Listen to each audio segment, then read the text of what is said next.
नमस्कार, मी ॲडव्होकेट स्नेहा दीक्षित नवीन व्हिडिओमध्ये आपणा सर्वांचं स्वागत करते। काल मला एक रिक्षावाला ज्याने मला घरी सोडलं, जाताना मस्तपैकी 5-10 मिनिटं आम्ही मस्तपैकी एकमेकांची गप्पा मारल्या। ते अंकल मला सांगत होते, मॅडम मेरी बेटी का ब्याह तय हुआ है।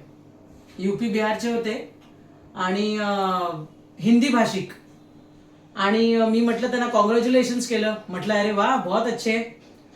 बोले बड़े घर में रिश्ता कर रहे हैं, पता है आपको वो जो होने वाला जमाई है ना, उसने 2.5 लाख रुपया और एक मोटरसाइकिल मांगा है, दे देंगे।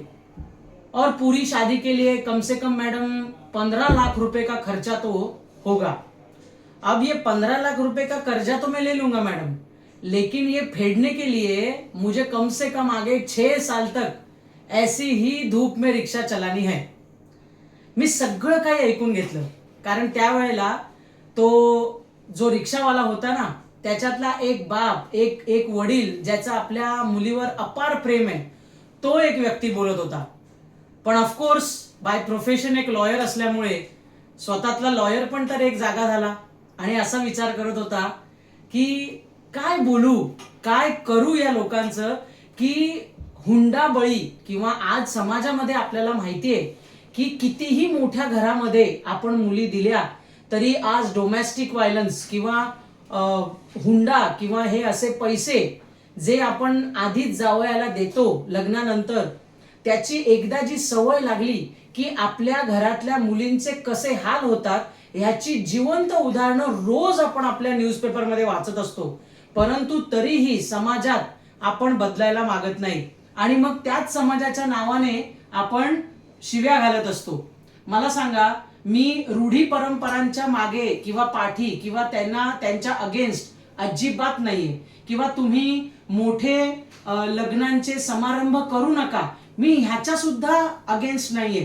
करा, कारण लग्न ही आपल्या आयुष्यातली एक अति महत्वाची गोष्ट आहे। आज लग्न नाही केलं तर आपल्याला काय टोमणे पडतात, समाजात आपली कशी प्रतिमा असते हे लग्न न केलेल्या लोकांना खूप चांगलंच माहिती आहे।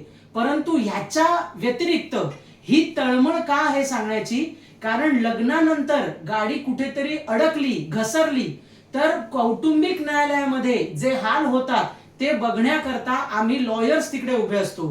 तो एक वकीलच जाणत असतो की कसे आपल्या आई वडिलांचे किंवा आपल्याला दिल्या गेलेल्या गिफ्टचे, आपल्याला दिल्या गेलेल्या सगळ्या भेटवस्तूंचे कसे हिशोब लावले जातात, हे सगळं बघणं आहे ना, ते आमच्या ॲज अ प्रोफेशन म्हणून नशिबात असतं किंवा डोळ्यांदेखत घडत असतं।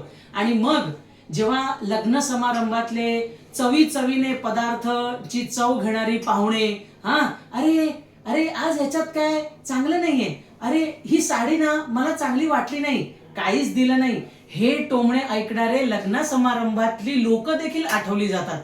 बघा, मी पुन्हा एकदा सांगते की लग्न करा, परंतु आपल्या वडिलांवर हे जे कर्ज येणार आहे, कारण मुलगी तर सासरी जाऊन सुखाने नांदणार आहे की नाही ह्याची काही शाश्वती नाही, किंवा 2.5 लाख आज दिल्यानंतर तो जो जावई माजणार आहे त्याचा काही भरोसा नाही। उद्या तो म्हणेल 2.5 लाख दिले ना, मग आता 5 लाख सुद्धा देऊ शकतो तुझा वडील, बरोबर की नाही। अशा मिसयूज करत करत करत करत आपल्या मुलींचं शोषण कुठेतरी सासरी होत राहतं आणि मग हुंडाबळीच्या केसेस कोर्टामध्ये हेच वकील, आम्हीच वकील चालवत राहतो।